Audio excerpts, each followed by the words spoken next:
and welcome back to the most amazing channel on the internet. Just when you thought that everyone had forgotten about Area 51 and it had returned to the conceptual desert from whence it came, you guys wanted a part 3 to this video. So, I mean, honestly though, I don't have to mention Area 51 at all after saying the title, so I shall say it.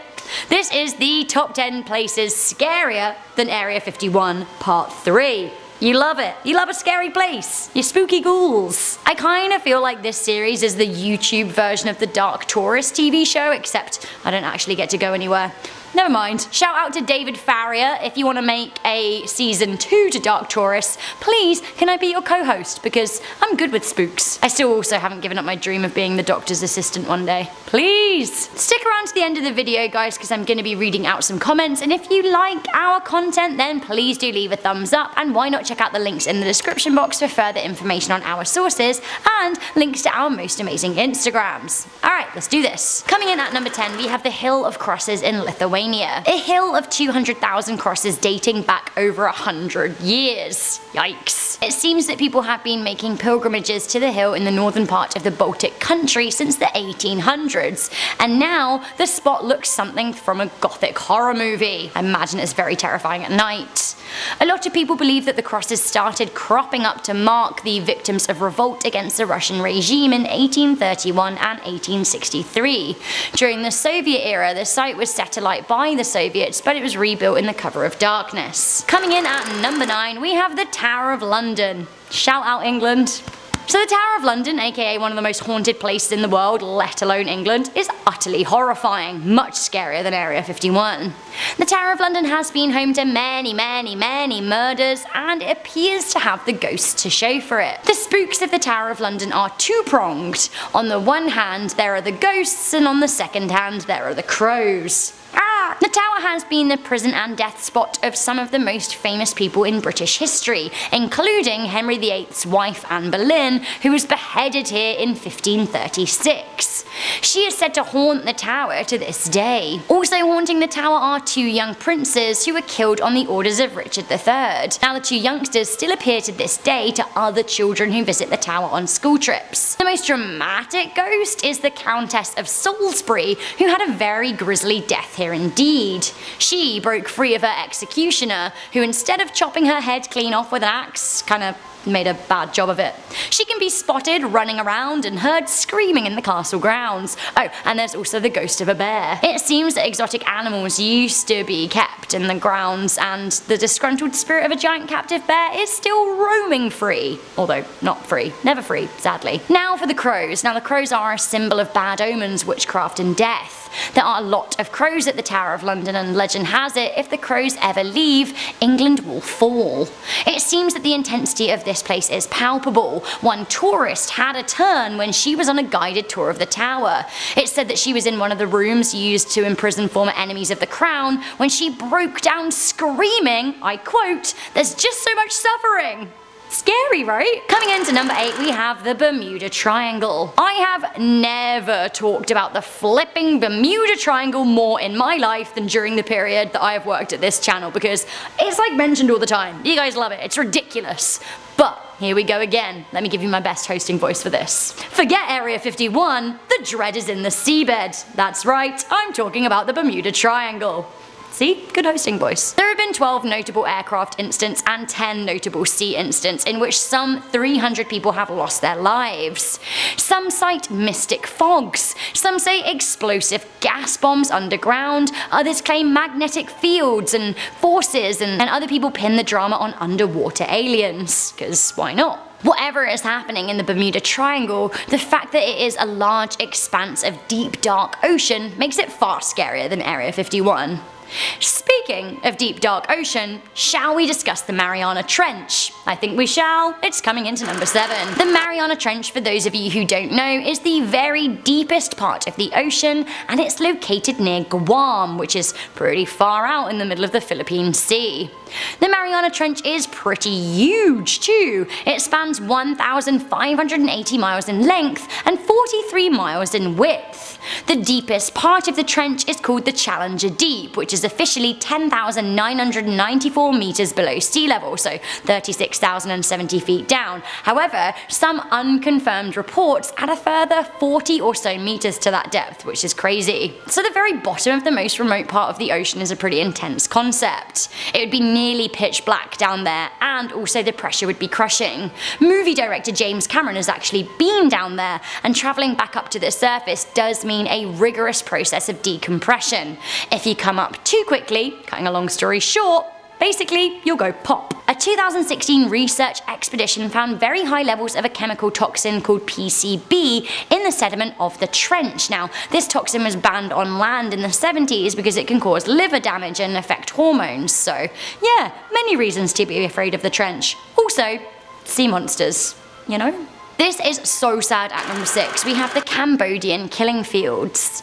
If you don't know about the Cambodian killing fields, well, I feel like you need to. Pol Pot and the Khmer Rouge regime organised the mass genocide of almost 1.5 million people in just 4 years, which is a lot of quick killing. Following the downfall of the regime in 1979, 20,000 mass graves were discovered with thousands of bodies in every single one of them.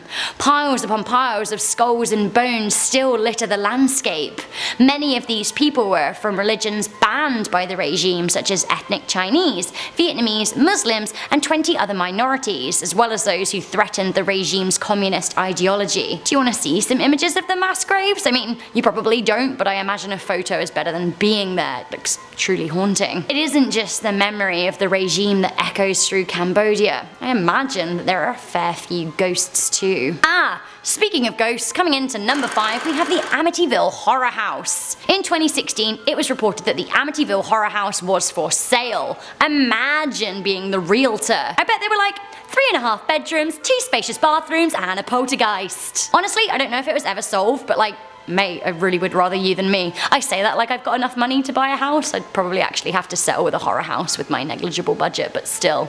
Ghouls. So let's take it to 112 Ocean Avenue, Long Island. Self-confessed expert demonologists Ed and Lorraine Warren investigated the property, and of the many cases that the pair were involved in their time, they both claimed that this was the absolute worst. In fact, Lorraine said that she was scared to ever return. The story goes that in 1974, 23-year-old Ronald J. Defoe Jr. murdered his entire family while they slept at their home. He killed 6 people. Now, these were his 4 siblings and his parents. He said that he'd heard voices that told him to do it. Now, 1 year later, the house was eventually purchased for $80,000, which was a lot in its day. The buyers, the Lutz family, stayed just 28 days because of the horror they experienced. George and Kathy Lutz said that they saw slime coming out of the walls, knives being thrown from counters, they saw figures wandering and wailing. George even said that he saw his wife levitating and an evil red-eyed pig-like creature glaring at him. Ed and Lorraine were brought in along with priests to rid the house of spirits, but the general consensus is that they stuck around. Speaking of spirits, at number 4 we have the AKIGOHARA forest in Japan. If you feel like that name is familiar, it's probably because somewhere at the back of your mind you remember the YouTube scandal with Logan Paul in early 2018. AKIGOHARA is a forest at the base of Mount Fuji that formed over lava. Explosive. Parts of the forest are very, very dense, and it's possible to get lost in the jumble of trees, which is perhaps why the area has very sadly become a draw for those looking to end their lives. The forest is considered to be one of the most popular suicide spots in the world, and it is estimated that around 200 people each year contemplate suicide, with around half going through with it. There aren't official numbers, it could be more. The Japanese government kind of want to disassociate death from the forest image. It should just be a lovely forest, right? A lot of reports of ghosts have come from the forest too. In fact, a popular Japanese legend says that the forest is home to Yuri, ghosts that will never find rest. Coming into number 3, we have the JSA. Often referred to as the scariest place in the world, the Joint Security Area is the infamous spot that joins North Korea and South Korea, where in the past soldiers have stood guard and ready to face one another. Landmines and other explosives line the divide. Now, North Korea is notoriously volatile and has made constant threats to its neighbour, and the space between the two nations has historically been very tense. If you were caught in the JSA, likely you would be killed on sight, as they aren't running any risks here. In recent years, aggression has scaled back, and it seems as if South Korea and North Korea might be trying to put aside their beef. That being said, I still wouldn't want to be in the no man's land between the two nations. A place I also wouldn't want to be caught short. Coming into number 2, we have Fort Knox. You think that the place America may or may not keep its aliens is scary? Mate, imagine how scary the place America keeps its money must be. Fort Knox is home to the United States Bullion Depository, which holds half the country's wealth. Now, Fort Knox is absolutely a no-entry zone. It's got armed guards and high-tech defense mechanisms. If you're not supposed to be there, then I'm sure you'll be disposed of in one way or another. Recently, the United States Treasury said that Fort Knox is equipped with the latest and most modern protective devices, which, to me, sounds pretty threatening. Although, let's be fair, it's only really a scary place for baddies. Most people will be very happy that the wealth of a country is so safe. That being said, I wouldn't go storming this building anytime soon, or, ever. Okay, we've talked about some scary places, and I know that our Earth-dwelling brains can't really deal with this, but honestly, are there many places scarier than our number 1? The Eye of Jupiter! Haha, no, they're not. The Red Eye of Jupiter is a storm that has been observed raging since 1830, so, just a casual 189-year massive thunderstorm. Now I say massive, let's put this into context. The storm is, wait for it, 12,400 miles long and 7,500 miles wide, which is, lol, 2 or 3-ish times the size of the Earth. So when I say that's a big storm, I really mean it. The storm should, in theory, have dispersed after a few decades, but honey just keeps on raging, and it's a mystery, but not a mystery I want to be face to face with. Jupiter is very far from home and not in the least bit livable to us humans, so showing up in the most tempestuous part of it, well, it would be an interesting kind of death. Oh, well, that was that, wasn't it? That was the top 10 places scarier than Area 51 Part 3. Do you want a part 4? Let me know in the comment section down below. Also, let me know where you think the scariest place is. Before I go, I'm just gonna read some comments from a recent video I did, the top 10 mysterious people in history part 4. Triminix Gamer Awesomeness said, Rebecca Felgate should be the boss of most amazing top 10 YouTube channel. Thanks, friend! Maybe I should, but honestly, that's just not how it works. Although, if we are playing dress up, I'd rather be queen than boss because there are just less people talking back, and if they do, off with their head. I'm joking. I mean, I'm sort of joking. Chris Proling said, Hi, I discovered this channel by watching your Harry Potter videos. I know Harry Potter is a bit old, but can you do more videos of it?